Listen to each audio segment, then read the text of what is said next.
by Brad Botkin March 27, 2019 at 5:28 p.m. Eastern Time. 6 minutes read. Welcome back to the NBA Star Power Index, a weekly gauge of the players who are most controlling the buzz around the league. Reminder, inclusion on this list isn't necessarily a good thing. It simply means that you're capturing the NBA world's attention. Also, this is not a ranking.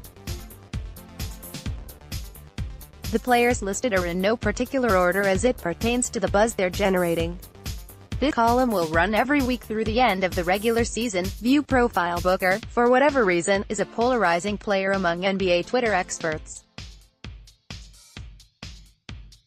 There are actually people out there in the world who claim to know basketball, who will tell you, still, that Booker is something of an empty-calorie player, a good stats bad team kind of guy, and I'm here to tell you, don't listen to a word of it. Devin Booker is a stud. Has been for some time. Booker went for 59 points against the Jazz on Monday, on 55% shooting including 5 of 8 from 3, and it's not even the highest scoring game of the guy's career. He went for 70, as you might recall, back in March of 2017 against the Celtics. Since the All-Star break, Booker is averaging 30.5 points and just under 7 assists. For the year he's averaging 26.2 points, 6.7 assists and 4.2 rebounds with a better true shooting percentage than Klay Thompson. Booker has added to his game every year. He's a better playmaker than he's ever been, better in the pick and roll. People keep saying the Suns don't have a point guard, but for all intents and purposes, Booker is their point guard in a James Harden kind of way, which is to say he's the best player and the ball is in his hands a ton and he makes a ton of plays. He's an elite scorer already. Not a good scorer, an elite scorer. He has good size, good offensive instincts, great pace to his game. The Suns could get to know. One pick, and with DeAndre Ayton and Booker in place, something is building in Phoenix. The better that team gets, the better Booker is going to be when at some point there will be someone else to alleviate some of the defensive attention he faces. Until then, don't listen to any stat head who starts talking to you about Booker through some new age lens that flat out forgets that the most important thing in basketball is still creating buckets. Other than a handful of super elite players, there aren't many players who do that better than Booker. He's also 22 years old. Enjoy the 59-piece view profile. Young has a lot in common with Booker in that naysayers are always going to think they have a strong case against Young's value by focusing on what he can't do rather than what he can. People will be holding on to Young's negative defense for about as long as they've continued to try to hold on to Booker's volume scorer tag. Again, don't listen to anyone who says either of these things. Last week, I wrote that Luka Doncic has the Rookie of the Year award sewn up, and I think I still believe that. But man, Young is out here dealing.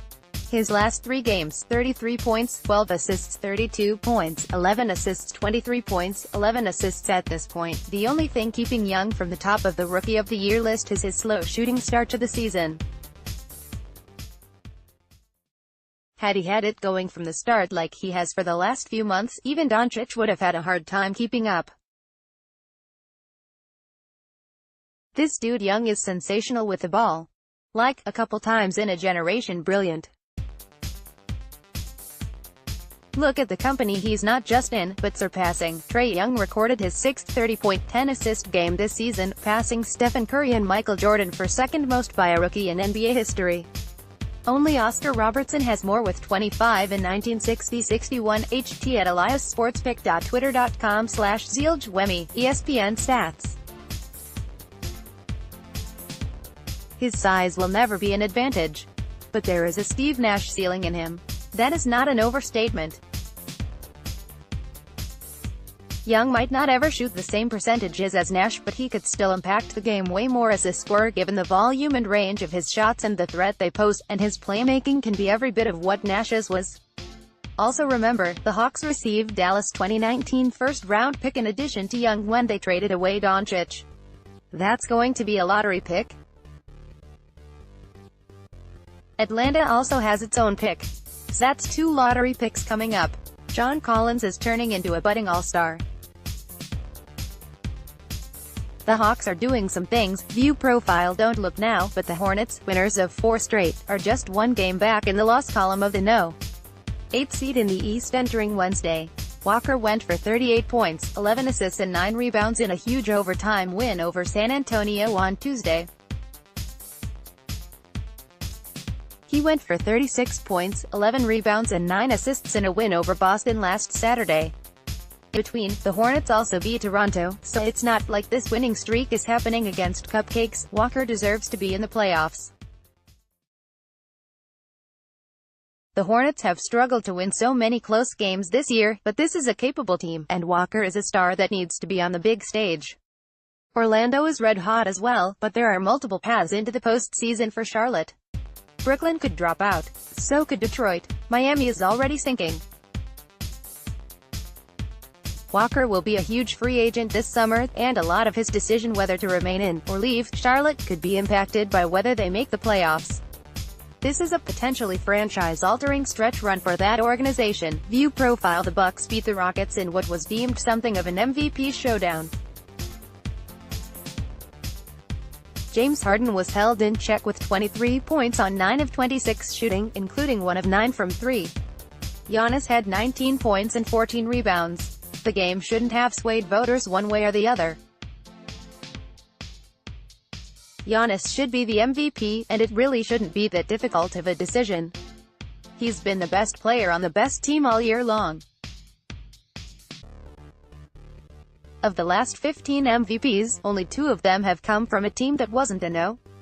1 seed. Beyond that, if you want to make it about stats, for all the crazy scoring numbers Harden has put up, he posted a 61 spot on the Spurs on 9 of 13 from 3 on Friday. Giannis is also in his own air as the only player in NBA history, at present, to average at least 27 points, 12 rebounds, 6 assists, 1.5 blocks and 1 steal per game for an entire season.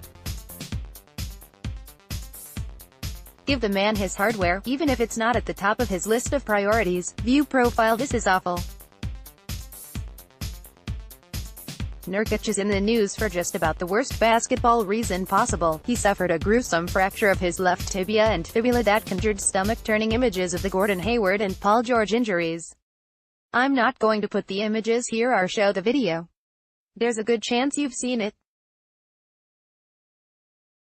If you haven't, it's as bad as you think. The good news is Nurkic has already had successful surgery and is expected to make a full recovery.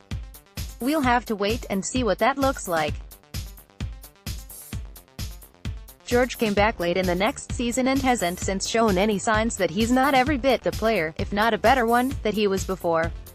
Hayward, meanwhile, hasn't looked like himself all season after missing all of last year. Everyone responds differently. For now, this is just a gut shot for the Blazers, who are within range of the No. 3 seed out west and appeared to have a reasonable path to at least the second round if not a conference finals berth. Nurkic was having the best season of his career. There's just no other way to say it. This sucks. The Blazers aren't nearly the threat now that they were before, but at the same time, take caution in counting out any team with Damian Lillard.